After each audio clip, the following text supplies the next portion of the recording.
Amanda's words hit me like a slap across the face as she stood in my son's kitchen, her wedding dress hanging pristine behind her. The best gift would be if you disappeared from our family. She smiled, that plastic smile I'd grown to hate permanently.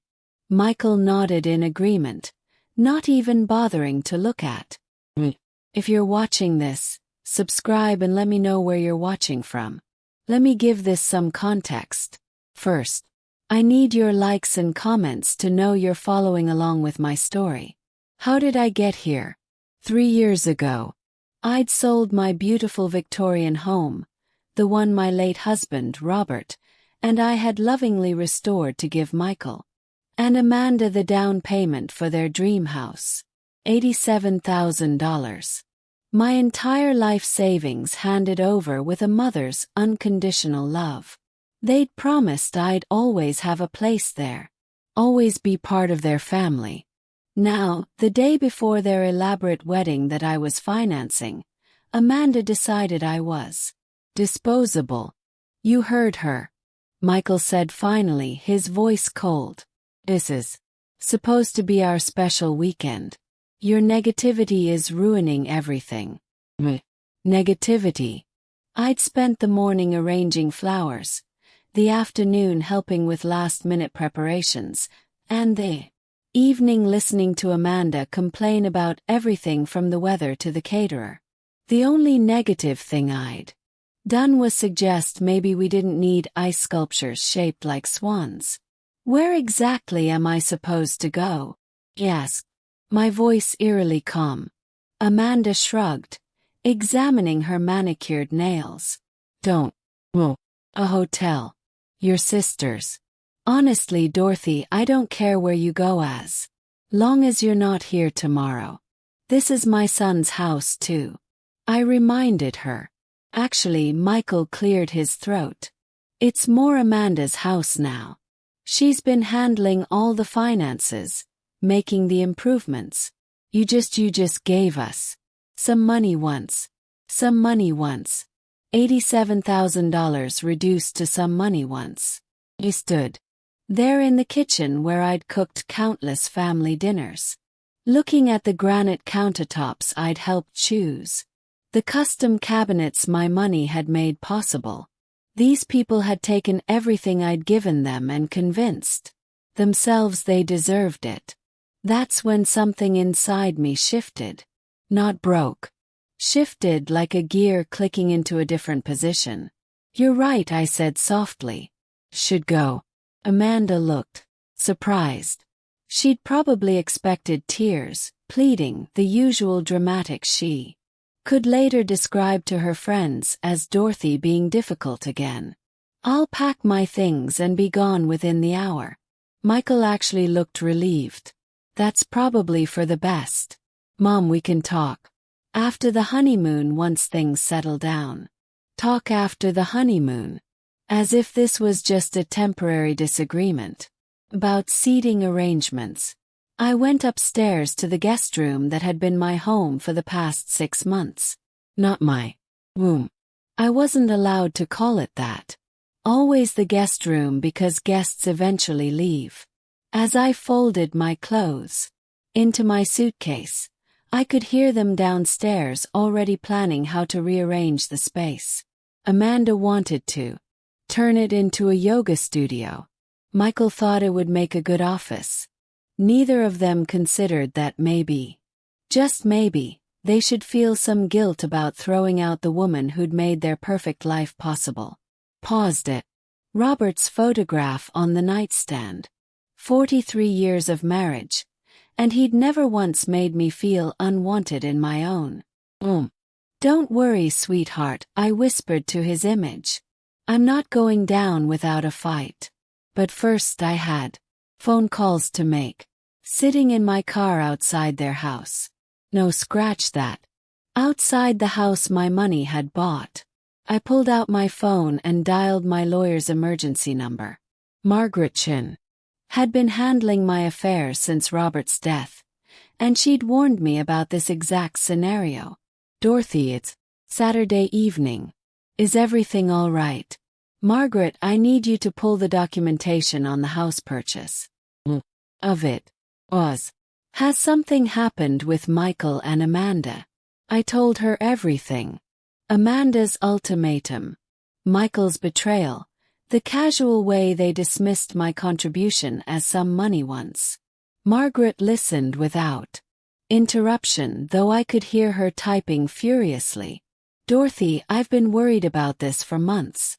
The way they've been treating your investment as a gift rather than what it actually was.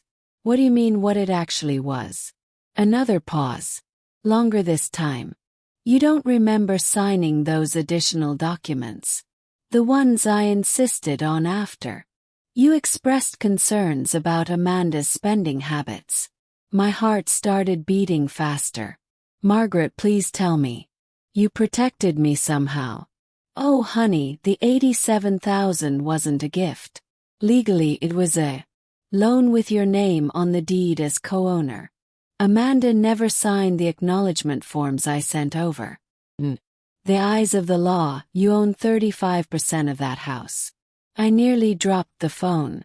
Are you serious? Dead serious. Amanda kept forgetting to sign the paperwork and you were so focused on keeping peace in the family that you never pressed the issue. But the mortgage company has you listed as a co-borrower. The deed shows your ownership stake. It's all completely legal and binding. Through the kitchen window, I could see Amanda showing off her wedding dress to someone on video chat, probably her mother. She was laughing, gesticulating wildly, completely oblivious to the conversation that was about to change her life. Margaret, hypothetically speaking, what would happen if I wanted to sell my share of the house? Well, as a co-owner, you'd have every right to force a sale. The other owners would have first right of refusal, of course. They could buy you out at current market value. And if they couldn't afford to buy me out, then the house goes on the market and the proceeds are split according to ownership percentages. I watched Michael appear in the kitchen window, opening a bottle of champagne, celebrating their freedom from the burdensome mother. No doubt. Margaret, I need you to prepare a notice of intent to sell. I want it delivered first thing Monday morning. Dorothy, are you sure about this? Once we start this process, I've never been more sure of anything in my life. They want me to disappear. Fine, but I'm taking my 35% with me. After hanging up, I sat in the growing darkness watching my son and his fiancée toast their future in the house I'd made possible. They had no idea that in less than 48 hours, their perfect little world was going to crumble. But first I had one more call to make. Sunset Gardens Country Club, this is Jessica. Hi, Jessica. This is Dorothy Mitchell. I need to speak with your catering manager about tomorrow's wedding reception. Oh, Mrs. Mitchell, how exciting. The wedding's tomorrow, isn't it? How can I help you? I'm afraid there's been a change of plans. I need to cancel the reception. Cancel. But ma'am, it's less than 24 hours away. The food has been prepared. The staff scheduled. Understand. And I'm prepared to pay the cancellation fees. The thing is, I'm the one who signed the contract and put down the deposit. I believe I have the right to make changes. A rustling of papers. Me check. Yes, the contract is under your name with your credit card information, but surely you want to speak with the bride and groom first. No need. I'm making an executive decision. Please cancel everything. Mrs. Mitchell, with respect, this seems like something that should involve the happy couple.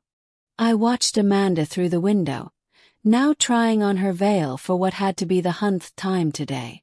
The happy couple made it very clear that my involvement in their lives is no longer welcome. So I'm simply honoring their wishes. 20 minutes later, I was checked into the Hampton Inn across town, ordering room service and feeling something I hadn't experienced in years. The satisfaction of taking control of my own life. Phone started ringing at 11:47 p.m. What did you do? Amanda's voice screeched through the phone so loudly I had to hold it away from my ear. I honored your request, I said calmly, muting the TV in my hotel room. You wanted me to disappear, so I disappeared. The country club called. They said you cancelled our reception. Our wedding reception. Dorothy. There are 200 people expecting dinner tomorrow. I'm sure there are. That does sound like a problem. Michael grabbed the phone. Mom, this is insane.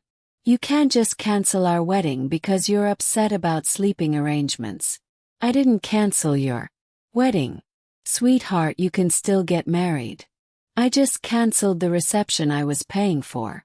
You know, the one that was costing me $14,000. Silence. I'd never mentioned the cost before, always deflecting when they asked about money.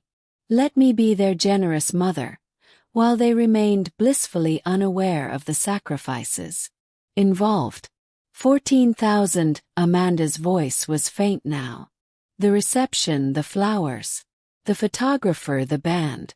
Did you think it was all free?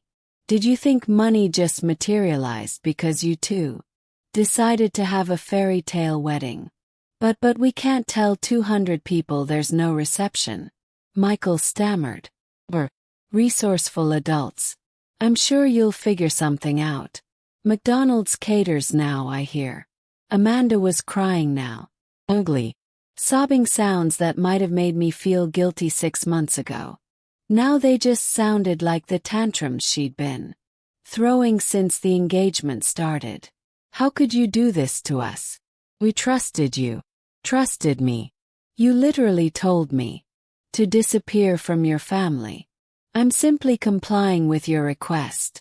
I didn't mean forever. Amanda wailed. Just meant for the weekend. I see. So, I was supposed to psychically understand that when you said permanently, you actually meant temporarily. My mistake. Michael tried a different approach. Mom, please. We can talk about this like adults. Come back to the house and let's work this out. The house where I'm no longer welcome. The house where my presence ruins everything. I don't think so. Where are you even staying? Amanda demanded. That's not really your concern anymore, is it?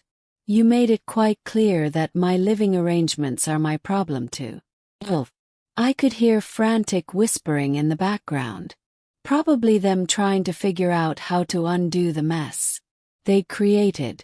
Can you at least call the country club back? Michael pleaded. Maybe if you explain it was a misunderstanding. It wasn't a misunderstanding. It was a very clear business decision made by the person who was paying for everything. But what about our guests? What about Amanda's family flying in from California? About them. You're still getting married. They can still witness that. They just won't get a free dinner afterward. Amanda grabbed the phone back. You're being vindictive and cruel. No, sweetie. Vindictive and cruel was telling the woman who's been supporting your dream wedding to disappear from your family. I'm just being fiscally responsible. This will ruin everything. Everyone will think we're broke. Well, now that you mention it, I let that hang in the air for a moment watching them. Or, now that you mention it, without my financial support you probably are going to be broke pretty soon. That's another thing we should discuss. What do you mean? Michael's voice was tight with panic now. I mean, have you actually looked at your household budget lately? Do you know how much your monthly expenses are versus your income? More frantic whispering. Because I've been supplementing your lifestyle in ways you probably haven't even noticed. The grocery money I slip to Amanda when we go shopping together, the utility bills I pay online because you're always a little short this month. The car repairs, the insurance payments, the little emergencies that keep popping up. Those were gifts, Amanda said weakly. Were they? Because from where I'm sitting they look more like an allowance. And allowances can be discontinued at any time. The silence stretched so long I thought they'd hung up. Finally, Michael spoke. What do you want, Mom? Now that was interesting. An hour ago they couldn't wait to get rid of me. Now they wanted to negotiate. I want exactly what you offered me to disappear from your family permanently. And I want. Take my money with me when I go. By Sunday morning my phone had 37 missed calls and 41 text messages. I ignored them all while enjoying room service breakfast and reading the Sunday paper like a civilized person. The wedding was scheduled for 2 p.m. At 9 a.m. there was a knock on my hotel room door. Through the peephole, I saw Michael in his wrinkled tuxedo shirt, looking like he hadn't slept alone. Mom, please, we need to talk. I opened the door but didn't invite him in. Shouldn't you be getting ready for your big day? What I need to talk to you about. His eyes were red-rimmed, desperate. Amanda's having a breakdown. Is locked herself in the bathroom and won't come out. Her mother is threatening to fly back to California. The whole thing is falling apart. I'm sorry to hear that. I hope you work it out. Work it out. Mom, you destroyed our wedding. Well, I removed my financial support from your wedding. There's a difference. He pushed past me into the room and I let. Sometimes you have to let people hang themselves with their own words. This is insane. Over what? Misunderstanding about sleeping arrangements. Sit down, Michael. Something in my tone made him obey. Remained standing, looking down at my 42-year-old son, who was finally starting to understand that actions have consequences. This isn't about sleeping arrangements. This is about respect. This is about gratitude. This is about treating the person who made your lifestyle possible like a human being, instead of an inconvenience. We've always treated you well. Have you? When was the last time you asked about my life, my interests, my feelings? When was the last time you invited me somewhere because you wanted my company? Not because you needed my help. He opened his mouth, then closed it. Well, wait. The silence stretched uncomfortably. When was the last time you called just to talk? When was the last time you remembered my birthday? Without Facebook reminding you. When was the last time you treated me like your mother instead of your personal bank? That's not fair, isn't it, Michael? In the past year, how much money have I given you and Amanda? I don't know. Few thousand here and there for emergencies. $37,000. His face went white. $37,000 in emergencies and little helps. And just until we get back on our feet on top of the $87,000 for the house down payment. That's $124,000, Michael. More than most people make in 2 years. We were always planning to pay you back. Were you? Because Amanda's been shopping for a new car. You've been looking at vacation packages to Europe. Neither of you has mentioned paying me back even once.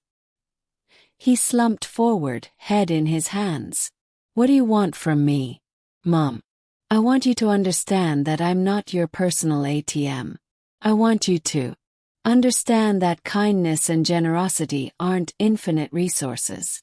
And I want you to understand that when you treat someone badly enough for long enough, eventually they stop caring about your problems. So you're punishing us by ruining our wedding day. The casual cruelty in that statement that my setting boundaries was punishment confirmed everything I'd been feeling. No, Michael. I'm protecting myself by stopping the pattern of financial abuse. Financial abuse. That's ridiculous. Is it? You've conditioned me to believe that my only value to your family is monetary. You've trained me to expect crumbs of affection in exchange for Major financial contributions. You've made me feel guilty for having needs and expectations while you take everything I offer for granted. I sat down across from him, leaning forward so he had to look at me. Yesterday Amanda told me the best gift I could give your family was to disappear permanently. And you agreed with her. After everything I've done, everything I've sacrificed, you agreed that I should disappear. She didn't mean it. Yes, she did. And so did. And you know what? You're going to get exactly what you asked for. He looked up sharply. What does that mean? Smiled. And it wasn't a nice smile. It means you better figure out how to pay for your own lifestyle from now on. Means you better hope Amanda's parents are feeling generous. And it means you better start looking at apartments.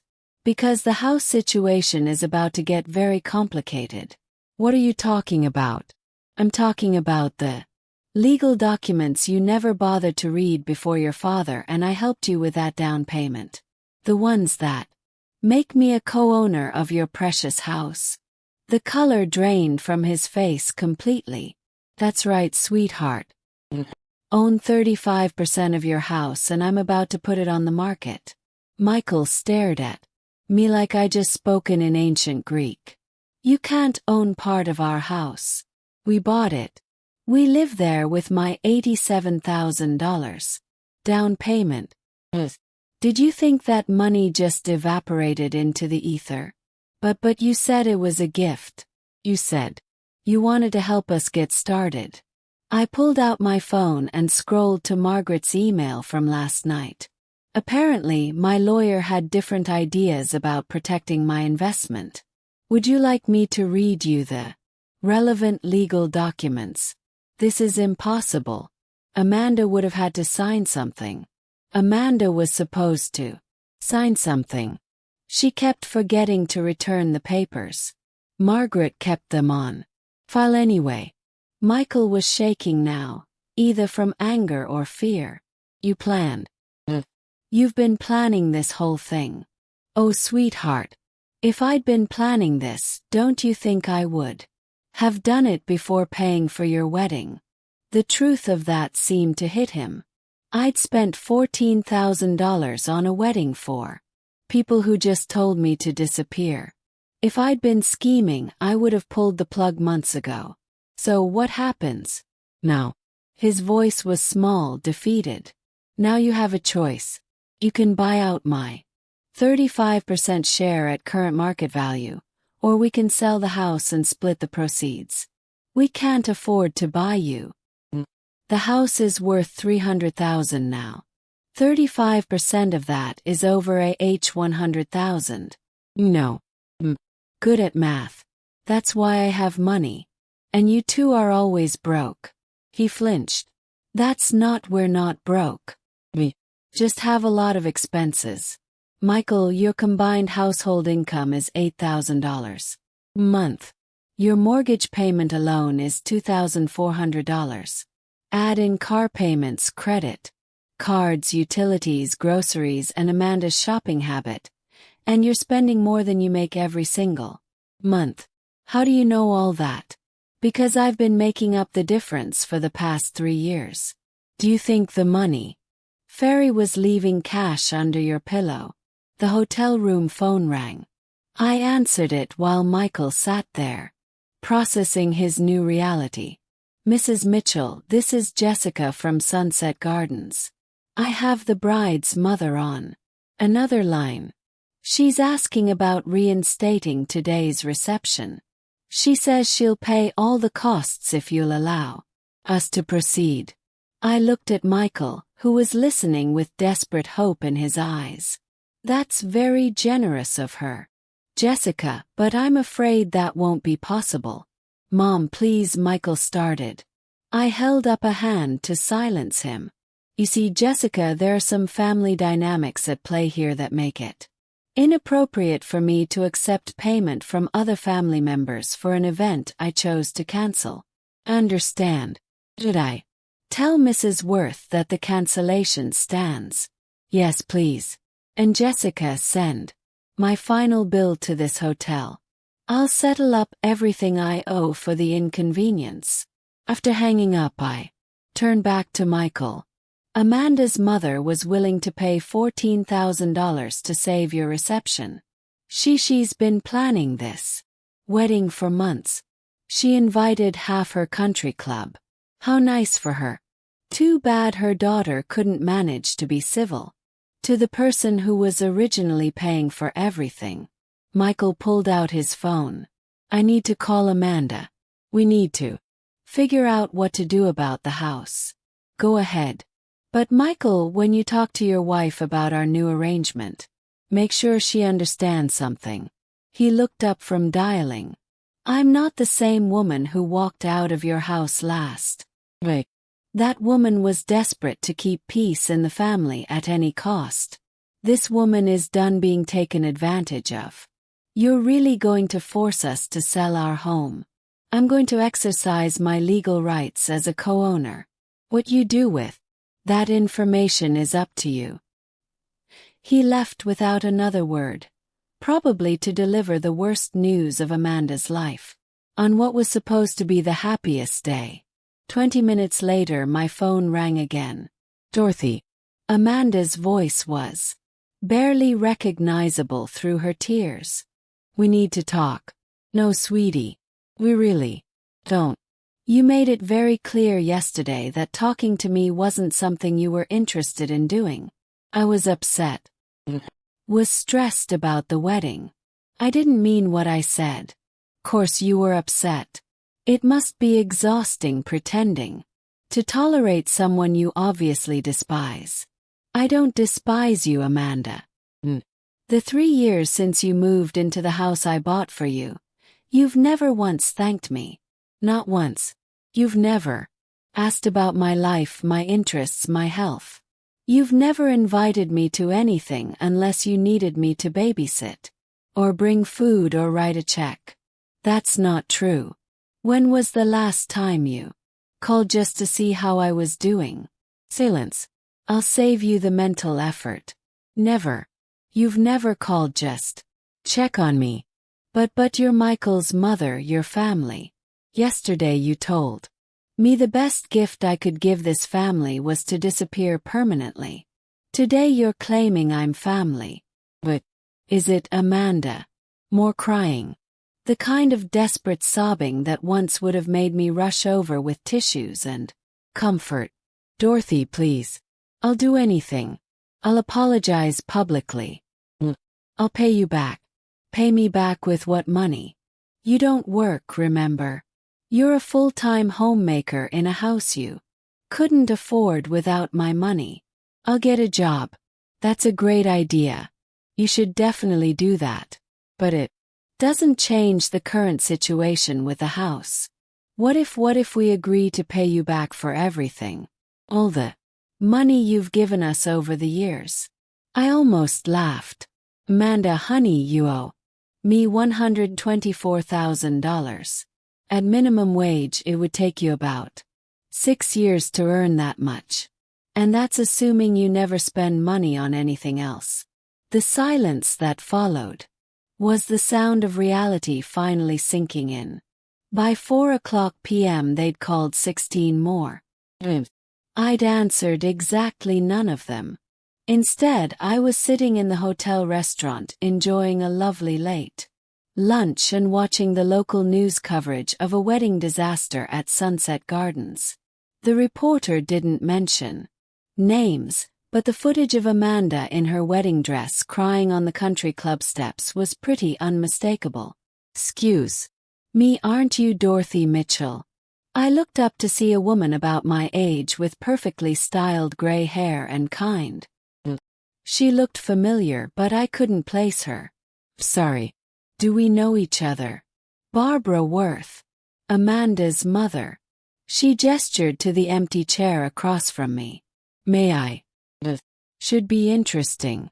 Barbara sat down with the practiced grace of someone who'd spent decades handling social crisis. I wanted to thank you. That wasn't what I'd expected. Thank me for showing my daughter who she really is.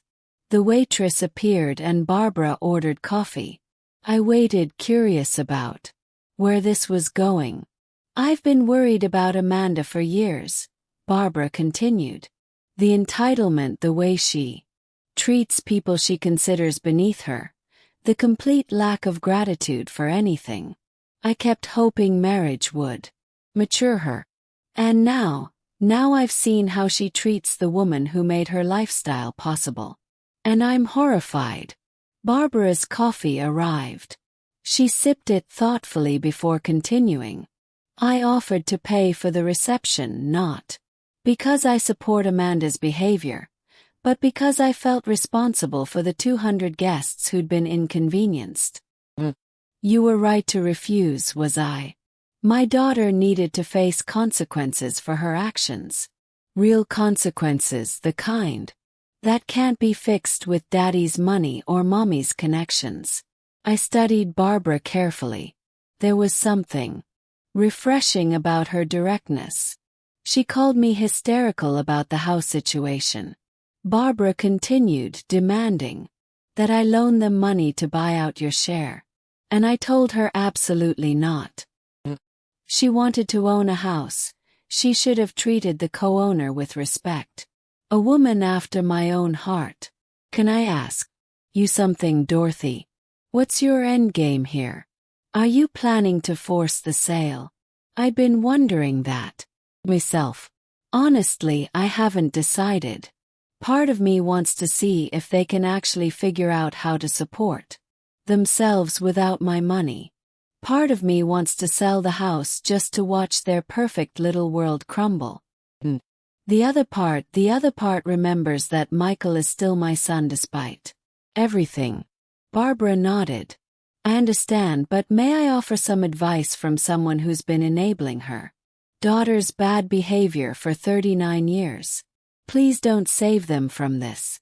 Whatever you decide about the house, don't cushion the fall. Amanda has never faced real consequences for treating people badly, and it's turned her into someone I barely recognize as my daughter. She reached into her purse and pulled out a business card. I'm flying back to California tomorrow. If you ever want to talk to someone who understands what it's like to love an ungrateful child, call me. After Barbara left, I sat alone with my thoughts in my phone, which was still buzzing with increasingly desperate messages. Truth was, I hadn't decided what I wanted my endgame to be. I'd been reacting, protecting myself, asserting boundaries, but now I needed to figure out what came next. The nuclear option was forcing the sale. Michael and Amanda would have to find an apartment, probably in a much less desirable part of town. They'd finally understand what it meant to live within their means. The merciful option was offering to sell them my share for less than market value, maybe what I'd actually put into the house. They'd still struggle, but they might be able to keep their home. The spite option was holding on to my ownership stake indefinitely, collecting my share of the property taxes and any improvements while watching them squirm every month. As I sat there weighing my options, my phone rang again. This time. It wasn't Michael or Amanda. Mrs. Mitchell, this is Detective Rodriguez with the Virginia Beach Police Department. I'm calling about a report we received regarding financial elder abuse. My blood went cold. Sorry. What?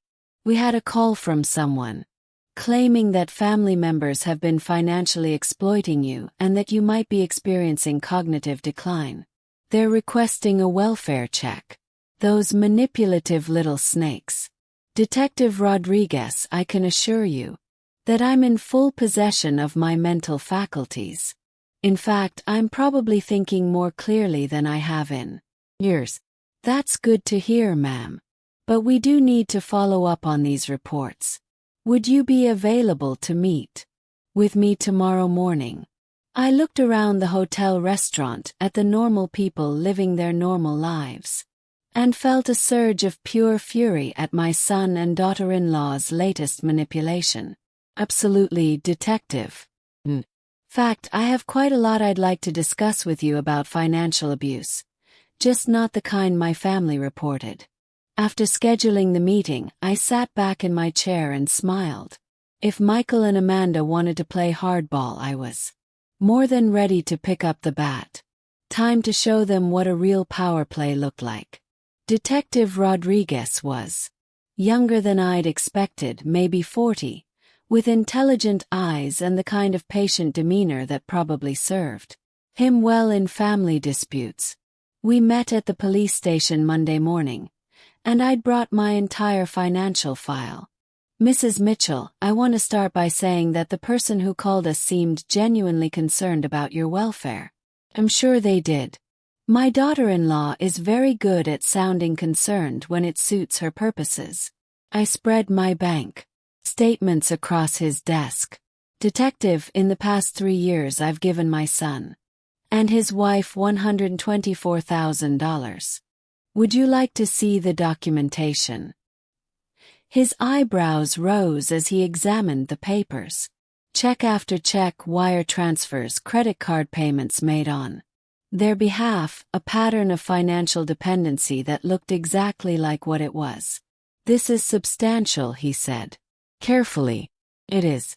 And yesterday, when I finally set some boundaries about how they treat me, they decided I must be mentally incompetent.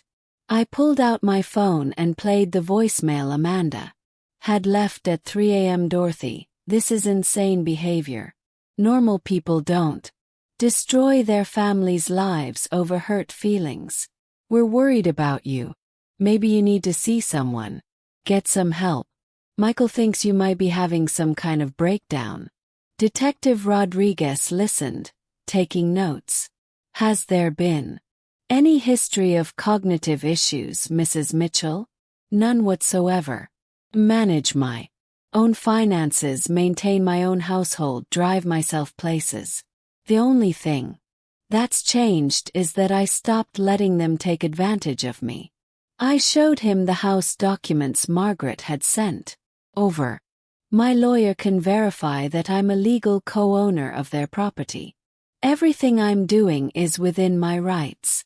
As an investor, protecting her assets and the wedding cancellation.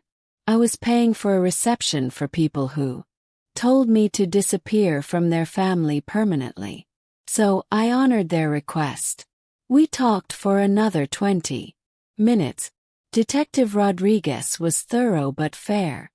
And by the end, he seemed satisfied that I was mentally competent and financially savvy.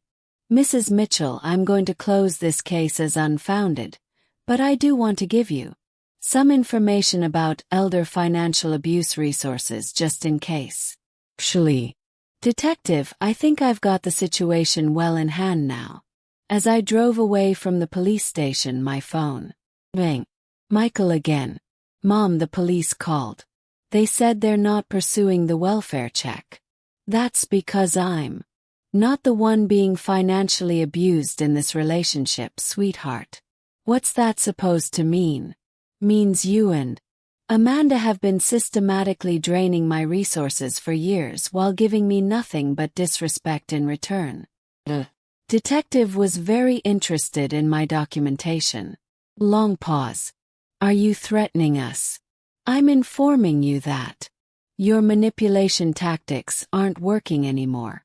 Mom, please. Can we just sit down and talk about this like adults? We can, but not at the house icon. Not until Amanda apologizes for her behavior. Is sorry. She's been crying for 2 days. Has she?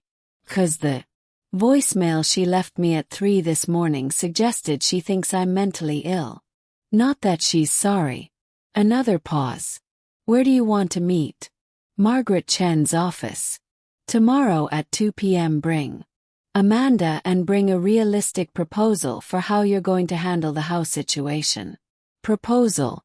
Michael, I own 35% of an asset worth $300,000. That's my retirement security. Either buy me out or we sell. Those are your options. After hanging up, I Realized something had shifted in our dynamic. For the first time in years, they needed something from me more than I needed something from them. Margaret's law office felt like neutral territory, all dark wood and leather-bound books. Michael and Amanda arrived 15 minutes late, looking like they'd been arguing in the car. Amanda's eyes were puffy and red, her usual polish completely gone.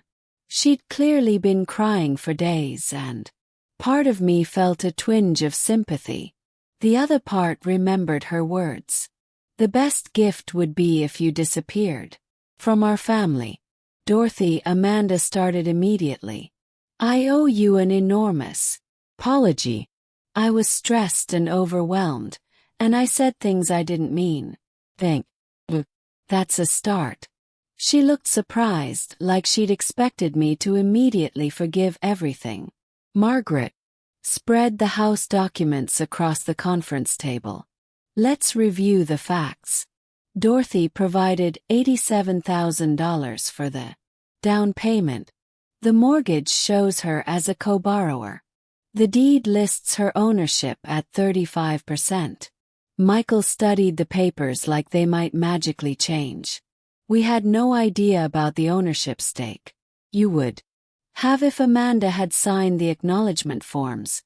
Margaret replied crisply. I sent them 3 times. I was busy with wedding planning, Amanda said weakly. For 3 years. Margaret's tone was beautifully skeptical. I let them squirm for a moment before speaking. The question now is how we move forward. Have a proposal. They both leaned forward hopefully. Option 1, you buy out my 35% share at current market. Value $15,000. Amanda's face went white. We don't have that kind of money. Option 2, we put the house on the market and split the proceeds according to ownership. Percentages. We'd have to move, Michael said quietly. Yes, you would. Something you can actually afford. What about option 3? Amanda asked desperately. There is no option 3. Those are your choices. Margaret pulled out a calculator. If you sold the house today after realtor fees and closing costs, you'd probably net around $270,000. Dorothy's share would be about $95,000. You'd have $175,000 to find new housing. That's not enough for anything decent, Amanda protested. It's enough for a nice apartment or a smaller house in a different neighborhood, I replied. You know, the kind of place people with your actual income should be living. Michael ran his hands through his hair. Mom, is there any way we can work out a payment plan? Maybe we could pay you monthly until we've bought out your share. Been waiting for this. At what interest rate, and with what collateral? You've already proven you don't honor financial agreements. That's not fair, isn't it? You owe me $37,000 in emergency loans that you never intended to repay. Why would I trust you with another $100,000? Amanda started crying again. This is going to destroy our lives. No, Amanda. This is going to force you to live within your means for the first time in your adult life. But what about our credit? What about our reputation? Almost laughed. Your credit. Honey, your credit is already terrible. You've been laid on every bill for months. I know because I've been bailing you out. Margaret cleared her throat. Need to advise you that Dorothy has every legal right to force a sale. She's being more than generous by offering these options. How long do we have to decide? Michael asked. 30 days, I said. That should give you time to explore your financing options. As we prepared to leave, Amanda grabbed my arm. Dorothy, please. No. I hurt you, but we're family. Doesn't that count for something? I looked at her hand on my arm, then at her face. For just a moment, I saw the scared young woman behind the entitled facade. Amanda, family is supposed to count for something. That's exactly the point. 2 weeks into their 30-day deadline, I got an unexpected visitor. Barbara Worth stood on my hotel room doorstep with a bottle of wine and a determined expression. I hope you don't mind me dropping by. I got your hotel information from Margaret Chen. I invited her in, curious about what had brought Amanda's mother back to Virginia. I came to check on the kids, Barbara said, settling into the rooms. Only armchair. And to talk to you. How are they doing? Terribly. Amanda's having daily panic attacks. Michael's working overtime, trying to find a way to get a loan. They're fighting constantly. I poured us both glasses of wine, surprised to find I felt less satisfaction in their misery than I'd expected.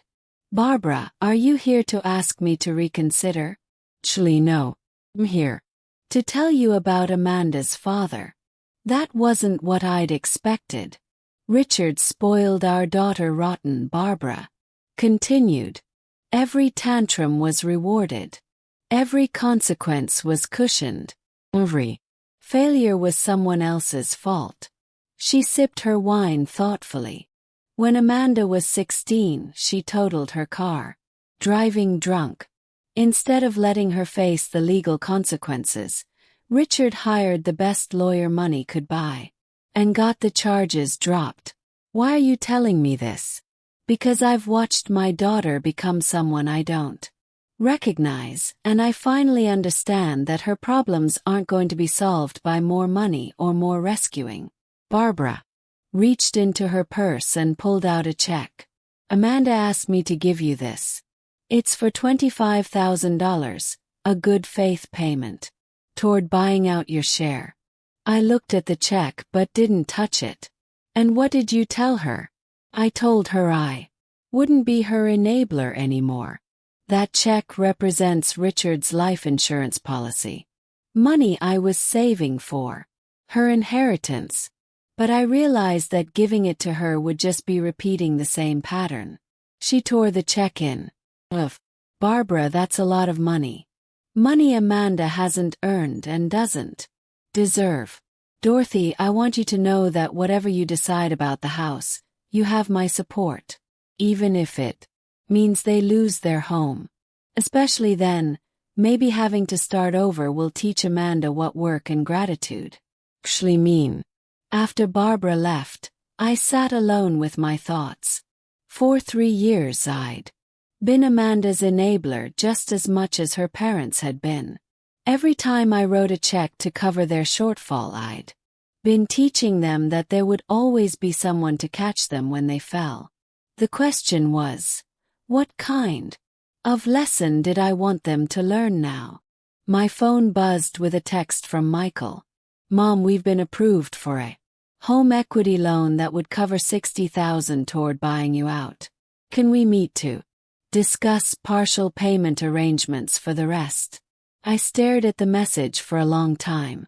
They were trying, which was more than they'd done in years, but a home equity loan meant going deeper into debt, not learning to live responsibly. Type back.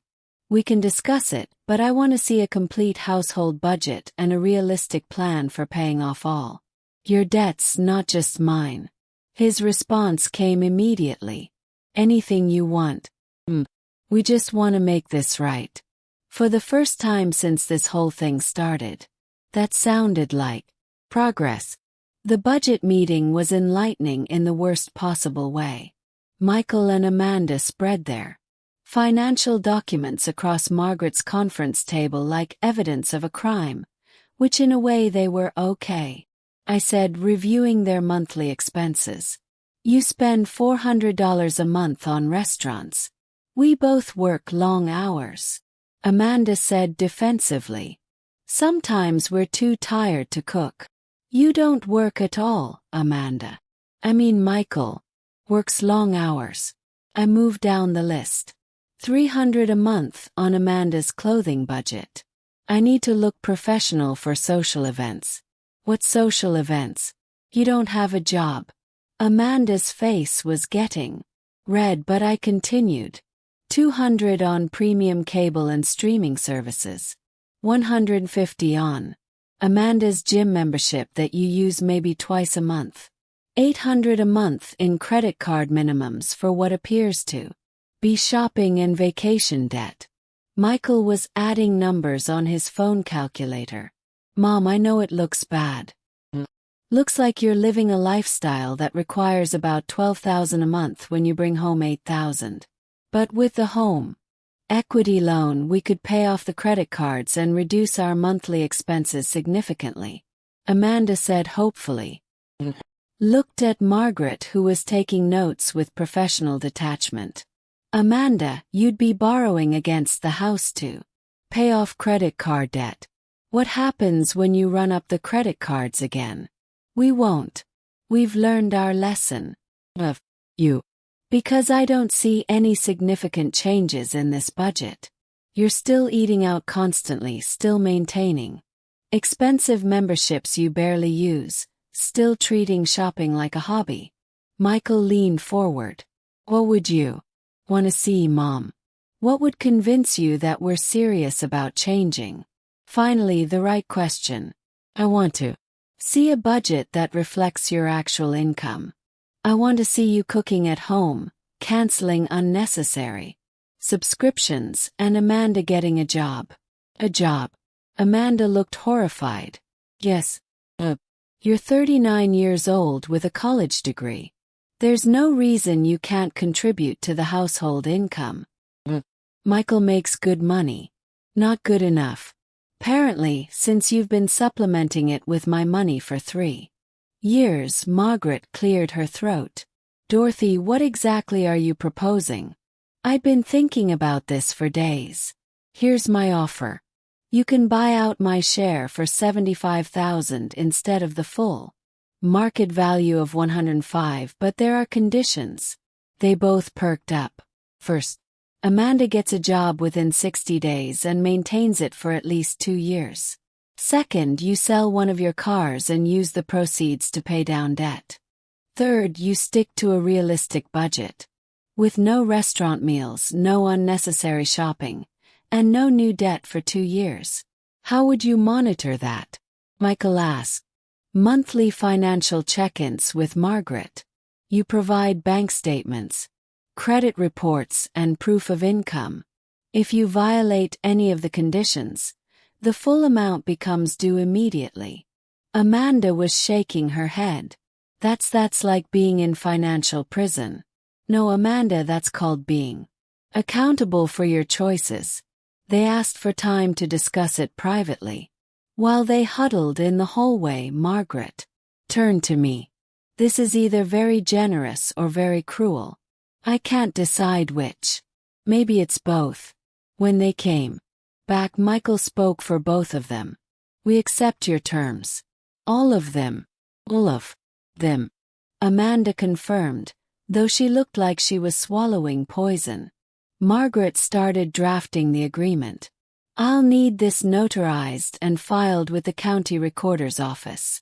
As we finalized the paperwork, I watched my son and daughter-in-law sign away their financial freedom for the next 2 years.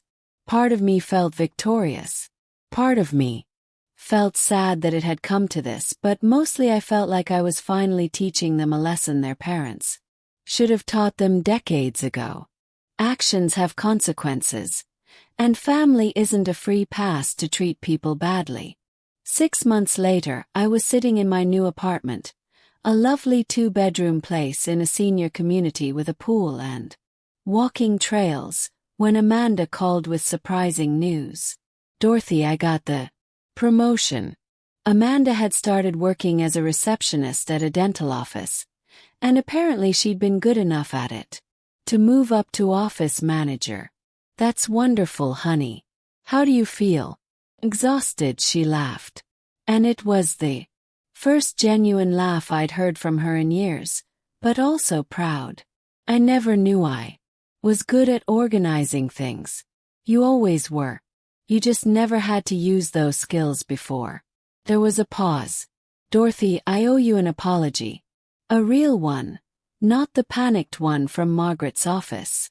I'm listening. I was horrible to you for years. I treated you like an ATM and then got angry when you had feelings about it. I told myself you were just being dramatic, but the truth is I was entitled and cruel. Set down my coffee cup, surprised by how much her words affected me. What changed your mind? Having to work for money instead of just asking for it. Realizing how hard it is to save even $100 when you're paying your own bills. Understanding what you sacrificed to help us. And Michael, he's getting there. He still thinks you were too harsh, but he admits we needed to change. Through my window, I could see other residents working in the community garden. I'd signed up to help with the spring planting next week. How are things between you two? Better. Actually, we're talking more now that we're not constantly stressed about money. We cook together, take walks, instead of going shopping. It's nice. I'm glad. Dorothy, would you like to come to dinner sometime? Nothing fancy. Just homemade spaghetti and maybe some conversation that isn't about money. Thought about it. The old Dorothy would have said yes immediately, desperate to restore the relationship. The new Dorothy had learned to protect her boundaries. I'd like that, but let's start with lunch in a public place. Baby. Jebs. Of course, whatever you're comfortable with. After we hung up, I sat quietly for a while, processing how different this conversation had felt from all the others. Amanda had sounded like an adult, taking responsibility for her actions, not a child making excuses. Maybe the lesson had finally taken. My phone buzzed with a text from Barbara Worth. Heard about Amanda's promotion. Thank you for not giving up on her. I texted back. Thank you for not bailing her out. Sometimes the kindest thing you can do for someone is let them face the consequences of their choices. Sometimes love means saying no. Sometimes the best gift you can give someone is the opportunity to discover who they really are when no one's there. Catch them. I'd spent 3 years being their safety net. And in doing so, I'd robbed them of the chance to develop their own strength. When I finally pulled that net away, they'd learn to fly. Not because they wanted to, but because they had to. And maybe that was the most valuable lesson of all. Outside my window, the sun was setting over the walking trail where I'd signed up for a seniors hiking group. Tomorrow I was having lunch with a man named Frank, who'd asked me out after we'd both laughed at the same joke during last week's book club meeting. At 68, I was finally learning what it felt like to be valued for who I was, not what I could provide. And that was worth more than all the money I'd ever given away. The story continues in the next chapter in the next linked video. But first, I need you to subscribe to join the family as we are looking forward to hit our first 10,000 subscribers target, and feel free to share your story in the comments. You matter, your voice does too.